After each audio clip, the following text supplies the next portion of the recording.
पंजाब के मुख्यमंत्री भगवंत सिंह मान आज अमृतसर के दौरे पर रहेंगे। इस दौरान सीएम मान दाना मंडी अजनाला में सरकारी डिग्री कॉलेज की स्थापना को लेकर आयोजित कार्यक्रम में शामिल होंगे और कॉलेज की नींव का पत्थर रखेंगे। मुख्यमंत्री के आगमन को लेकर दाना मंडी में एक विशाल जनसभा का आयोजन किया गया, जिसमें क्षेत्रवासियों की बड़ी संख्या में मौजूद रहने की संभावना है। वहीं सीएम के दौरे को लेकर सुरक्षा के पुख्ता इंतजाम किए गए।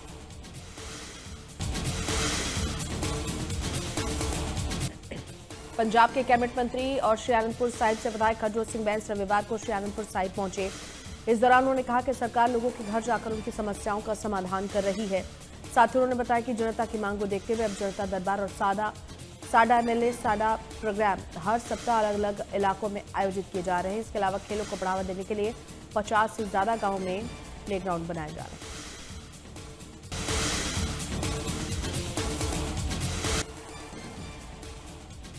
मुक्तसर साहिब पुलिस की ओर से युद्ध नशे के विरुद्ध मुहिम के तहत चेकिंग अभियान चलाया गया। इस दौरान नशा तस्करी से संबंधित लोगों के घरों की तलाशी ली गई।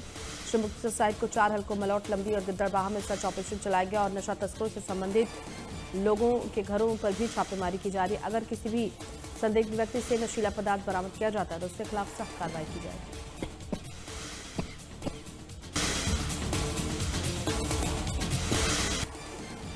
लुधियाना में पखोवाल रोड स्थित एक मैरिज पैलेस में चोरी की वारदात सामने आई है। चोर शादी समारोह से सोने के गहने और नकदी लेकर फरार हो गए। शादी वाले परिवार को जब घटना का पता चला तो उन्होंने तुरंत मैरिज पैलेस के प्रबंधकों को इसकी जानकारी दी। घटना के बाद पुलिस मौके पर पहुंची और फिलहाल आरोपियों की तलाश की जा रही है।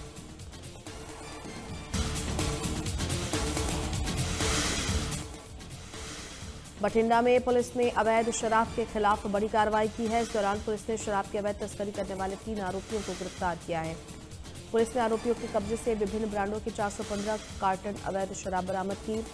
सूचना मिलते ही पुलिस अधिकारी मौके पर पहुंचे और जांच शुरू की गई। पुलिस अधिकारियों ने बताया कि इलाके में अवैध शराब करने का कारोबार करने वालों के खिलाफ लगातार कड़ी कार्रवाई की जा रही है।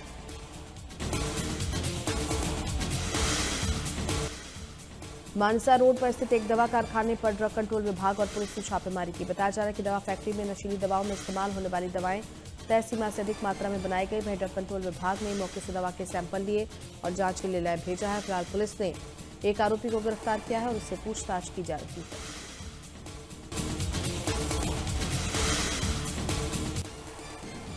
पंजाब के कई जिलों में शीतलहर और कोहरे का सितम जारी है। शीतलहर की वजह से लोगों को कड़ाके की ठंड का सामना करना पड़ रहा है। वहीं कोहरे की वजह से कई जगहों पर विजिबिलिटी काफी कम हो गई है। चंडीगढ़ के अलावा जालंधर, लुधियाना, बठिंडा, मोहाली और जीरकपुर में ठंड के साथ साथ कोहरे ने लोगों की परेशानियों को बढ़ा दिया है।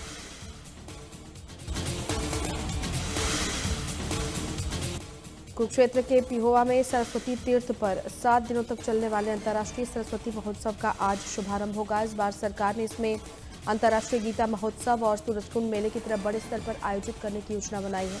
महोत्सव के मुख्य कार्यक्रम आज से 23 जनवरी तक होंगे, जबकि सरस और क्राफ्ट मेला पूरे 7 दिनों तक जारी रहेगा। महोत्सव की शुरुआत मुख्यमंत्री नायब सिंह सैनी आदि बद्री यमुनानगर से करेंगे।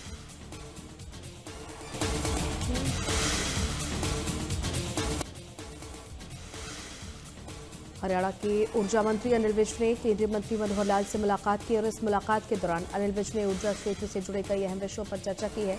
अनिल विज ने बताया कि बिजली के सिस्टम को सुधारना उनकी प्राथमिकता है। साथ ही कहा कि सर्दियों के समय में लोगों को आसानी से बिजली मिल रही है और ट्रांसफार्मर्स अपग्रेड किए जा रहे हैं।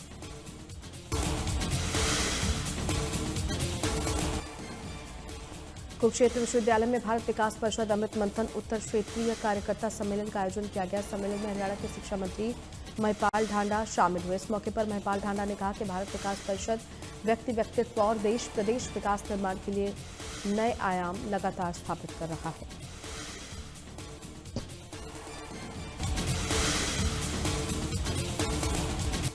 सोनीपत की राजकीय रेलवे पुलिस ने ट्रेनों में लगातार हो रही चोरी की वारदातों का खुलासा करते हुए एक शातिर चोर को गिरफ्तार किया। गिरफ्तार आरोपी की पहचान मुकेश कुमार निवासी पलवल के रूप में हुई है। पुलिस ने आरोपी के कब्जे से कई चोरी का सामान बरामद किया।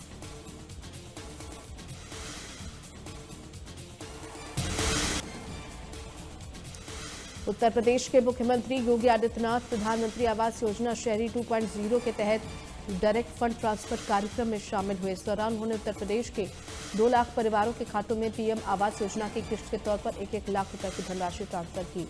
इस मौके पर सीएम योगी ने कहा कि पिछले 9 सालों में उन्होंने यूपी के ग्रामीण और शहरी इलाकों में 60 लाख से ज्यादा लाभार्थियों को पीएम आवास योजना का लाभ पहुंचाया है।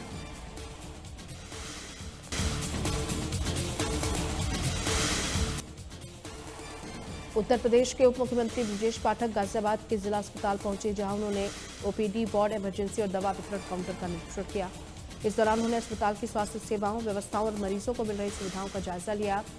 निरीक्षण के दौरान डिप्टी सीएम ने अधिकारियों को साफ निर्देश दिए कि मरीजों को बेहतर इलाज और सुविधाओं में किसी भी तरह की लापरवाही बर्दाश्त नहीं की जाएगी। निरीक्षण के बाद डिप्टी सीएम ने कहा कि जिला अस्पतालों की व्यवस्थाओं को लगातार बेहतर किया जा रहा है और सरकार स्वास्थ्य सेवाओं को मजबूत करने के लिए पूरी तरह प्रतिबद्ध है।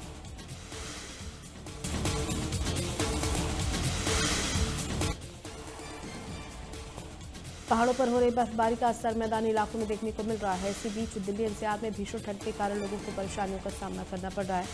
ठंड और कोहरे से कई जगहों पर विजिबिलिटी भी काफी कम हो गई है। वहीं विजिबिलिटी के कम होने के कारण कई ट्रेनें देरी से चल रही हैं।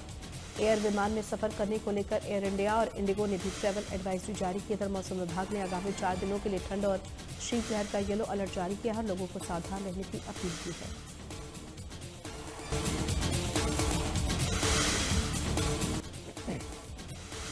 लक्सर के पुरकासी हाईवे पर दर्दनाक सड़क हादसा हो गया। हादसे में तेज रफ्तार डंपर ने बाइक सवार दंपति को जोरदार टक्कर मार दी। घायलों को गंभीर हालत में अस्पताल में भर्ती कराया गया, जहां इलाज के दौरान दंपति के 3 साल के बच्चे की मौत हो गई।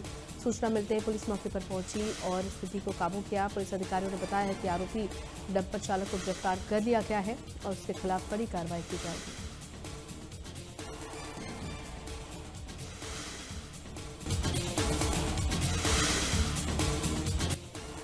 प्रधानमंत्री नरेंद्र मोदी ने पश्चिम बंगाल के हुगली में कई अहम विकास परियोजनाओं का उद्घाटन और शिलान्यास किया। इस मौके पर प्रधानमंत्री मोदी ने जनसभा को संबोधित किया। पीएम मोदी ने कहा कि विकसित भारत के लक्ष्य को हासिल करने के लिए पूर्वी भारत का विकास बेहद जरूरी है और केंद्र सरकार इसी दिशा में लगातार काम कर रही है।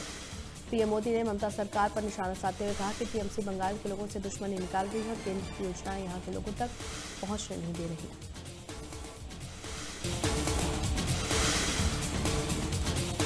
भारतीय जनता पार्टी में शीर्ष नेतृत्व को लेकर हलचल तेज हो गई है। सूत्रों के मुताबिक पार्टी के राष्ट्रीय कार्यकारी अध्यक्ष नितिन नवीन आज राष्ट्रीय अध्यक्ष पद के लिए अपना नामांकन दाखिल कर सकते हैं। अगर सब कुछ तय कार्यक्रम के अनुसार रहा तो कल चुनाव की प्रक्रिया पूरी होने के बाद उनके नाम की औपचारिक घोषणा किए जाने की संभावना जताई जा रही है।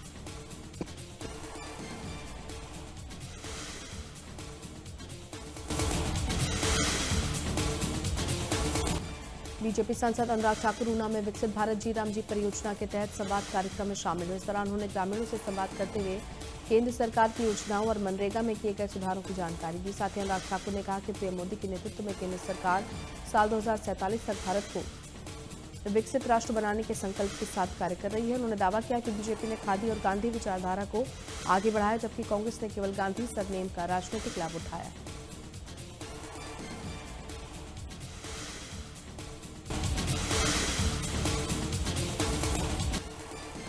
राष्ट्रीय युवा दिवस के मौके पर कुल्लू में एबीवीपी की तरफ से खेलो इंडिया अभियान के तहत कबड्डी और बैडमिंटन प्रतियोगिता का आयोजन किया गया। इस प्रतियोगिता में बड़ी संख्या में खिलाड़ियों ने हिस्सा लिया। इस मौके पर एबीवीपी कुल्लू इकाई अध्यक्ष ने बताया कि खेलो इंडिया के अंतर्गत इन प्रतियोगिताओं का उद्देश्य युवाओं में खेल संस्कृति को बढ़ावा देना और उन्हें नशे जैसी सामाजिक बुराइयों से दूर रखना है।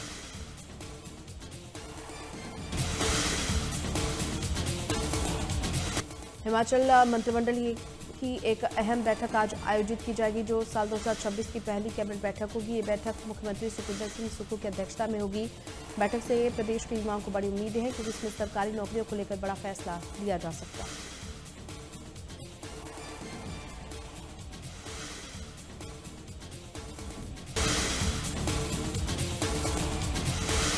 जम्मू कश्मीर के किश्तवाड़ में सुरक्षा बलों और आतंकियों के बीच मुठभेड़ जारी है। जिले के सुदूरवर्ती क्षेत्र सिंहपुर में सर्च ऑपरेशन के दौरान आतंकवादियों ने सुरक्षा बलों पर फायरिंग शुरू की थी। इलाके में 2 से 3 आतंकियों के छिपे होने की आशंका है। बताया जा रहा है कि ये आतंकी जैश-ए-मोहम्मद संगठन से जुड़े हो सकते हैं। सुरक्षा बलों ने इलाके की घेराबंदी कर चारों ओर से घेर लिया है ताकि आतंकी भागने में सफल न हो सके।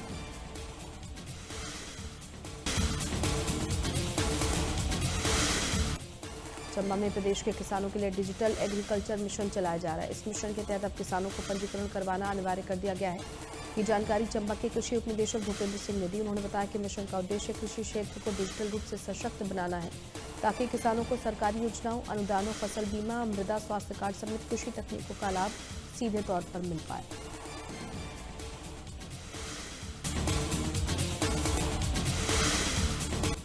अमेरिका ने भारत को गाजा बोर्ड ऑफ पीस में शामिल होने का निमंत्रण दिया है। ये बोर्ड अमेरिकी राष्ट्रपति डोनाल्ड ट्रंप की योजना का दूसरा चरण है, जिसका उद्देश्य इजराइल हमास युद्ध को पूरी तरह से खत्म करना है। युद्ध विराम के बावजूद खबरें सामने आ रही हैं कि इजराइल लगातार गाजा में हमले कर रहा है। ट्रंप ने गुरुवार को गाजा बोर्ड ऑफ पीस के दूसरे चरण के गठन की घोषणा की, जिसे वो इस युद्ध को खत्म करने के लिए एक अहम कदम मानते हैं।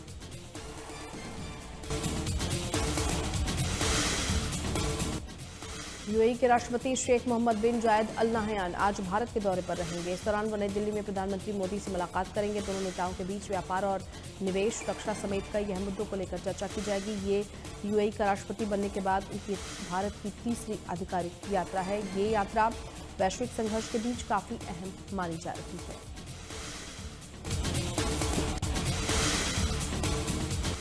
पोलैंड के डिप्टी पीएम और विदेश मंत्री रादोस्लाव सिकोरस्की 3 दिवसीय भारत दौरे पर हैं। इस दौरान आज वो दिल्ली के हैदराबाद हाउस में विदेश मंत्री डॉक्टर एस जयशंकर से मुलाकात करेंगे। दोनों नेताओं के बीच भारत पोलैंड के द्विपक्षीय मुद्दों और रणनीतिक साझेदारी को लेकर चर्चा की जाएगी।